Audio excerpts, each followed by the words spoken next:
पहा नवीन एपिसोड्स एकदम add free.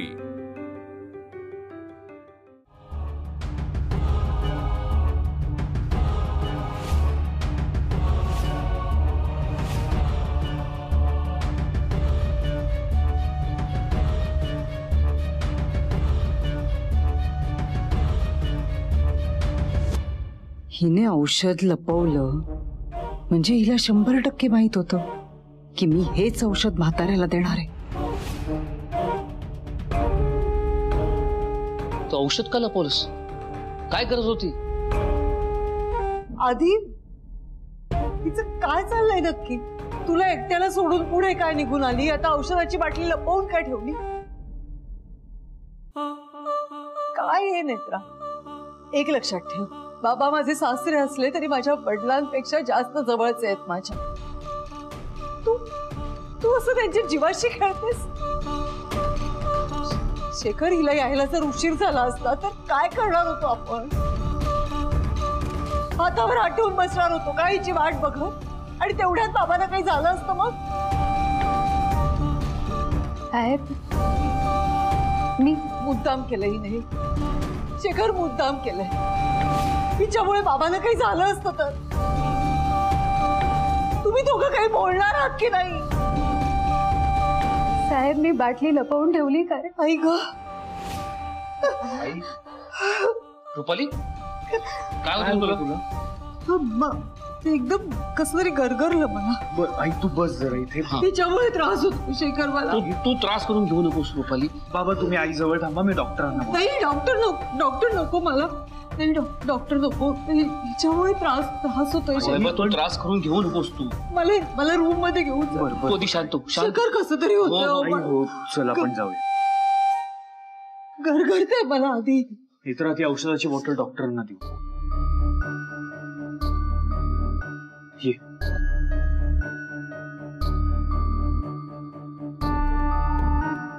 Shekhar, आता काय समजून घ्यायचंय आणि कशासाठी? तू प्लीज शांत हो। तू आधी इकडे जरा वेळ पड, आपण बोलूयात। नाही, मी बरी आहे। मी बरी आहे आता। बरं, पाणी देऊ का तुला? नाही, नको। मी डॉक्टरांना बोलवणार। नाही, आधी डॉक्टर नको आहेत। ती नेत्रासमोर असले ना की त्रास होतो मला, म्हणून त्रास झाला। रुपाली, तू त्रास करून घेऊ नकोस। तू आधी शांत हो बघू, आणि आम्ही डॉक्टरांशी बोलतो। खरं काय घडलंय त्यांच्याकडनं समजून घेतो, जाणून घेतो। आता काय समजून घ्यायचंय शेखर, आणि कशासाठी?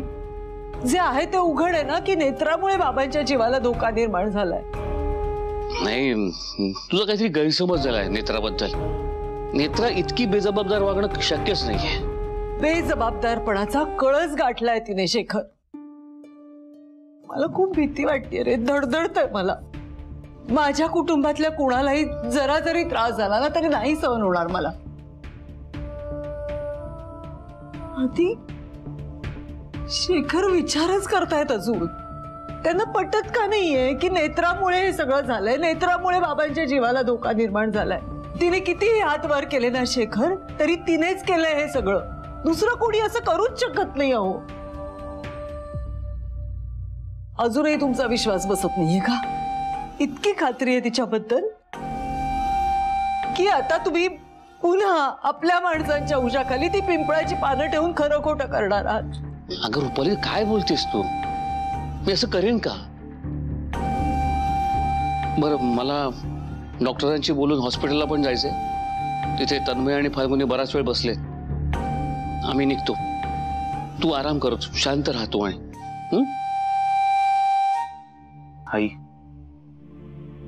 आई तू प्लीज काळजी करू नकोस।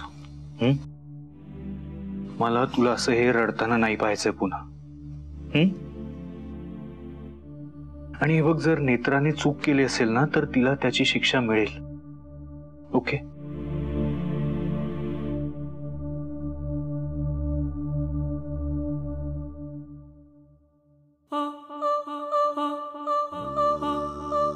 नेत्राला सगळं कसं कळलं हा प्रश्न आहेच, पण त्याहून मोठा प्रश्न हा आहे की जर या सगळ्यात तिला दोषी ठरवलं तर ती माझं नाव तर नाही ना घेणार?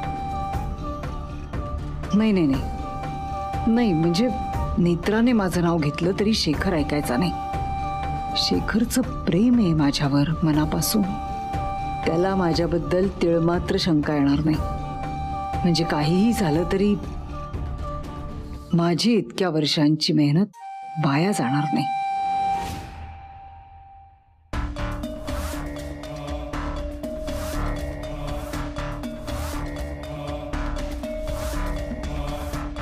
औषध तर बरोबर आहे, मग ओव्हरडोस कसा झाला? नर्स, नक्की ओव्हरडोस कसा झालाय? नेत्रा, काय विचारतायत डॉक्टर? कळतंय ना तुला? आता कसं सांगू मी यांना? माझ्यावर कोणाचाच विश्वास बसणार नाही. नर्स, असं तर झालं नाही ना की एक डोस मिस झाला म्हणून तुम्ही 2 डोस एकत्र दिले? नाही, मी असं काही केलं नाहीये. नेत्रा, मग ती बॉटल तू लपवून का ठेवली होतीस तुझ्या रूम मध्ये? साहेब, मी बाटली लपवली नव्हती. तू इम्पॉसिबल आहेस नेत्रा. जर तू ती बॉटल लपवली नव्हतीस तर मग ती तशी का ठेवली होतीस? याला लपवणं नाही तर काय म्हणायचं नेत्रा?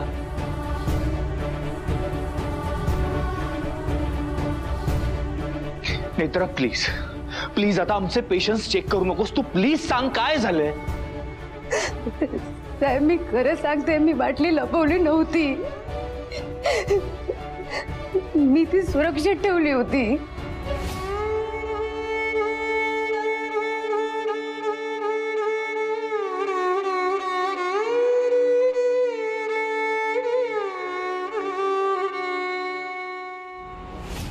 हिने अजून माझं नाव घेतलं नाहीये, पण समजा घेतलं तरी पुरावा काय आहे हिच्याकडे?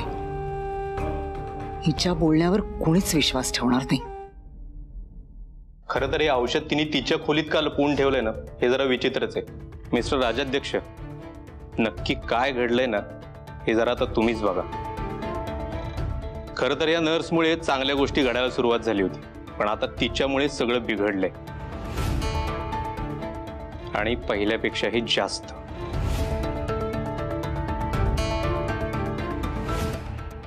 येतो मी.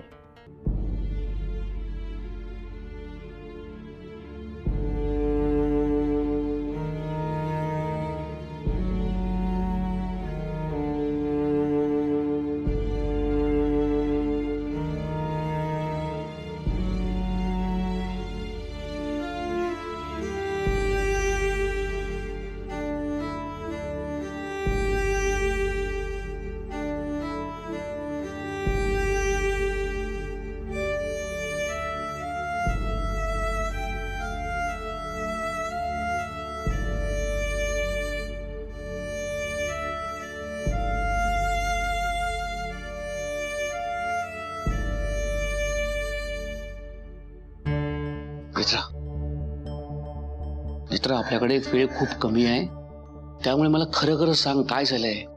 तुला कळतं का तू काय करून बसलीस ते?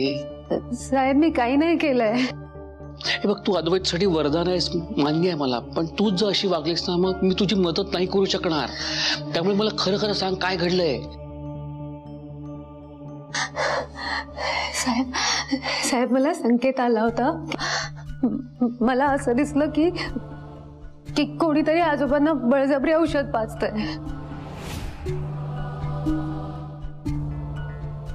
बळजबरी? हो. पण बाबांना दुसरं कोण औषध पाजेल असं बळजबरी?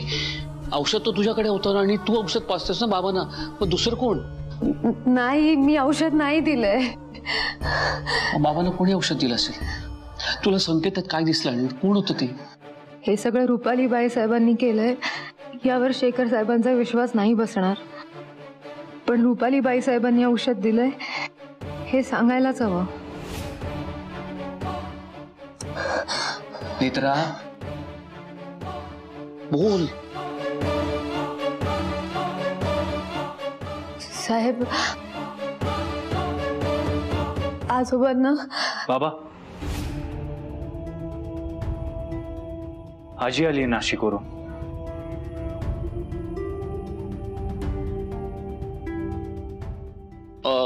हा, आलो मी, आलो.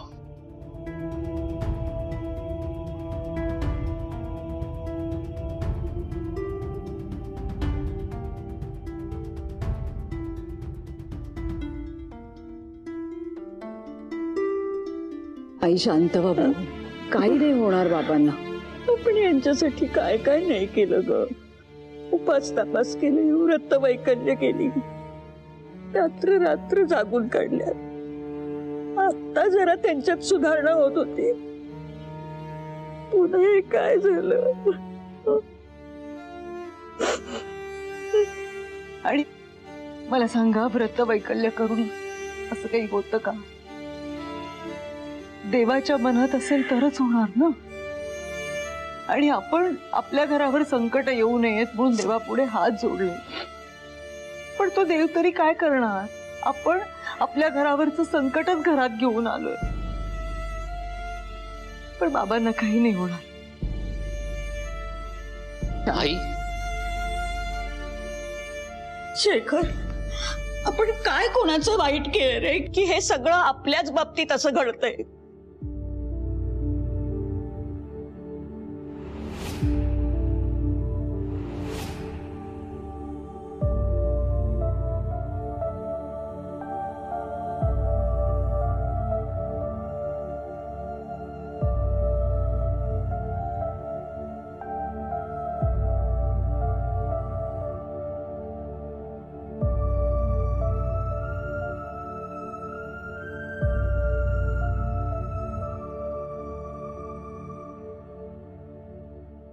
आजी पाणी नकोय मला पाणी.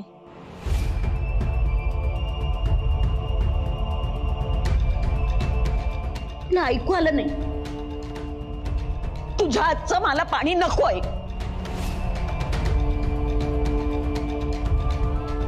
तू या घरात आलीस ना, तेव्हाच मला नको होतीस. पण शेखर म्हणाला म्हणून मी माझं मत बदललं. आता तर तू यांच्या जीवावरच उठलीस. मला तुझं तोंड सुद्धा पाहायचं नाही. आजी मी बाबांना त्रास दिलास तेवढा पुरे. आता आईंना नको छळूस प्लीज.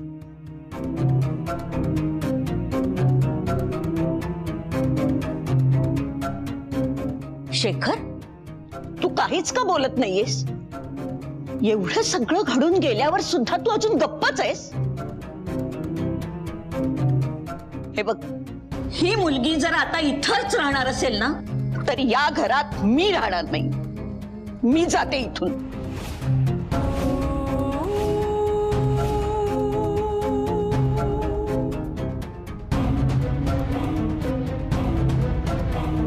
बघ ना कसा बाबा करतोय, काही बोलत नाहीये. आजी, मला आता इथे राहायचं नाहीये. आजी, आजी तू शांत हो. शांत हो. आई तुम्ही इथे बसा जरा. शांत हो.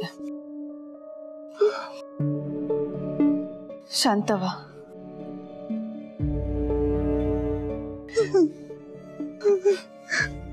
बसा. पाणी.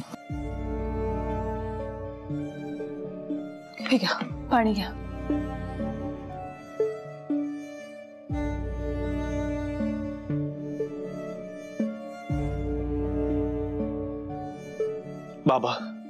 बाबा मी समजू शकतो, नेत्राने माझा जीव वाचवलाय म्हणून तिच्याविषयी तुमच्या मनात सॉफ्ट कॉर्नर आहे. पण बाबा आता एवढं सगळं झाल्यानंतर पुन्हा.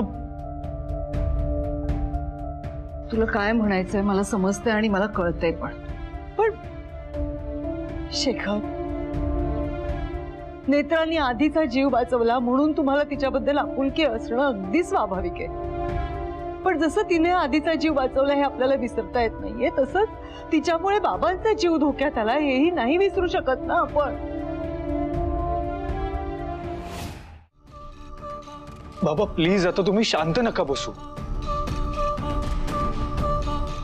नाही आधी, आता शेखर शांत बसले तरी मी शांत बसणार नाही. जर कोणामुळे माझ्या घरातल्याला त्रास होणार असेल, या घरावर संकट येणार असेल, तर ते संकट आधी दूर करेल. बाबा तुमच्या शब्दाचा मान ठेवायचा म्हणून मी आतापर्यंत काही बोललो नाही. But now enough is enough. आणि नेत्रा या घरातून गेल्यामुळे माझ्या आयुष्यात काहीच फरक पडणार नाहीये बाबा. अरे अद्वैत, तिच्यामुळे माझा जीव वाचला. Yes, I agree. पण बाबा अजून किती वेळा मी तेच ऐकायचंय? नेत्रा, तुझ्यामुळे माझा जीव वाचला. आज तुझ्यामुळे इथे उभा आहे मी, आणि ही गोष्ट मी कधीच नाही विसरणार. थँक्यू. बस झालं. आता अजून काय करू मी बाबा, म्हणजे तुमचा डिसिजन बदलेल?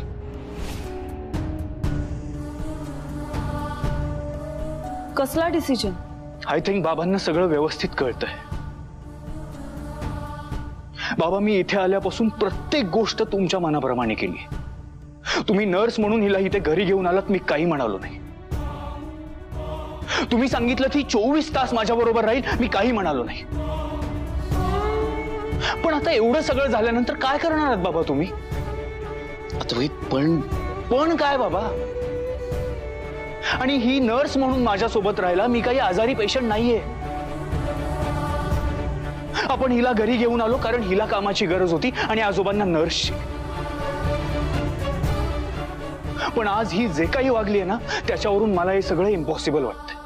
शेखर, हे बघा, आपल्या सगळ्यांचा चांगुलपणा म्हणून आपण पोलिसात देत नाही होत तिला. पण जरा विचार करा, ही इथे या घरात राहिली तर ते आपल्या घरातल्यांसाठी खूप घातक ठरू शकतो.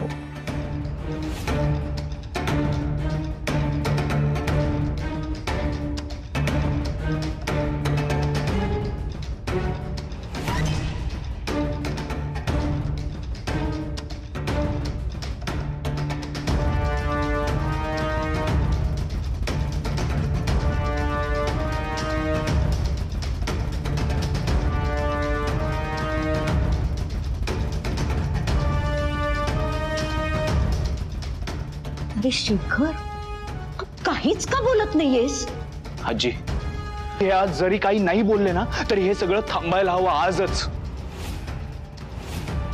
कारण माझ्या आईला आणि आजीला मी या अशा अवस्थेत नाही बघू शकत. साहेब, शट अप. Shut up. एक शब्द सुद्धा नाही बोलायचा असतो. मगासपासून मी तुला सांगतोय नेत्रा बोल, तेव्हा एकही शब्द नाही बोललीस ना तू. मग आता तू बोलायचं नाहीस.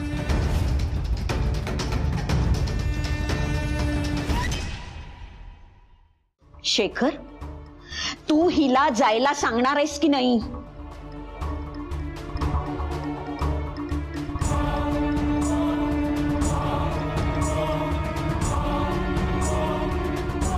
आधी तू मला हॉस्पिटलला सोड. आजी, यांना डिस्चार्ज मिळाला ना की आम्ही दोघं दूर कुठेतरी जाऊ. आई थांब.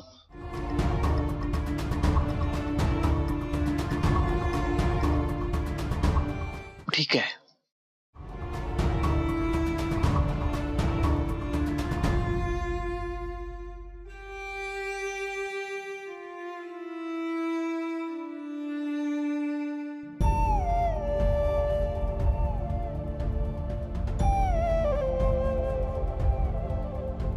तू जा येतो नेत्रा.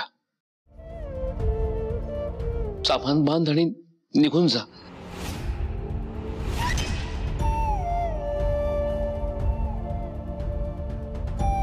तू आमच्यासाठी, अद्वैतसाठी जे काही केलेस त्याकरता मी तुझा आभारी आहे.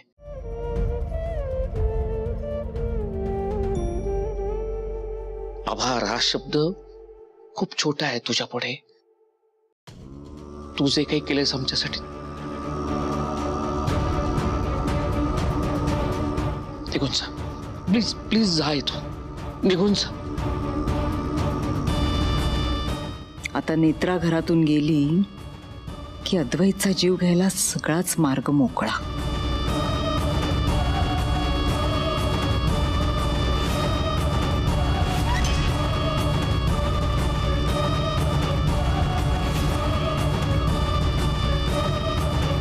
तुम्हाला जे हवं होतं ते मी केलंय. तुमच्या मनासारखं झालंय ना आता. पण माझी एक अट आहे. कसली अट? अद्वैत, तू इथं राहायचं नाहीस. काय?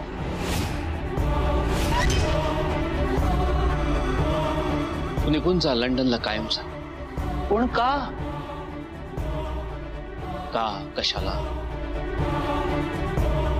मला डिस्कशन करायचं नाही. तू जातोयस लंडनला. बाबा पण मी मला डिस्कशन नकोय.